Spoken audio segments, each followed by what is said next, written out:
Rreshtet e dendura gjatë 24 orëve të fundit kanë shkaktuar një sër problemesh në mbar vendin, duke aktivizuar ekipet e qendrave rajonale për menaxhim me kriza për intervenim në disa pika kritike. Sfidat më të mëdha janë evidentuar në rajonin e Manastirit, Ohrit dhe Kërçovës dhe përgjatë akseve rrugore. Niveli i ujit mbetet ende i lartë në pjesën e sipërme të pellgut të lumit Vardar, ndërsa pritet rritje e nivelit të ujit edhe në pjesën e mesme dhe të poshtme të rrjedhës së lumit.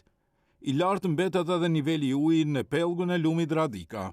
Gjithashtu është rritur edhe niveli i ujit të lumit Treska, ku sipas qendrës për menaxhim me kriza mund të ketë vetëm dalje të vogla lokale të ujit pranë zonës së Plasnicës. Nga qendra për menaxhim me kriza njoftuan se gjatë 24 orëve të fundit në numrin e emergjencës 112 kanë pranuar disa thirrje për intervenim. Në rajonin e Manastirit, ekipe dhe makineri të ndërmarrjeve publike kanë intervenuar për pastrimin e mbetjeve dhe forcimin e argjinaturave në disa pjesë të shtretërve lumor.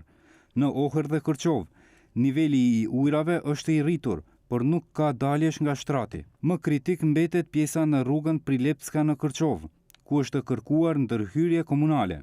Në Ohër po ndërhyjet pas raportimit për përmbytje të bodrumeve në lagjen Hekurudha, të shkaktuara nga kanale të hapura në mënyrë të paautorizuar.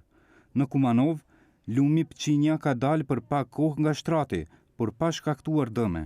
Për shkak të nivelit të ende të lartë të ujit në disa prej pellgjeve lumore, nga qendra për menaxhim me kriza apelojnë për lëvizje të kujdesshme pranë lumeve dhe poroskave gjatë ditës së sotme. Në rrugën rajonale Makedonski Brod-Shkup përmes Parkut Nacional Jasen është regjistruar rrëshqitje e madhe e dheut, e cila ka ndërprerë qarkullimin rrugor.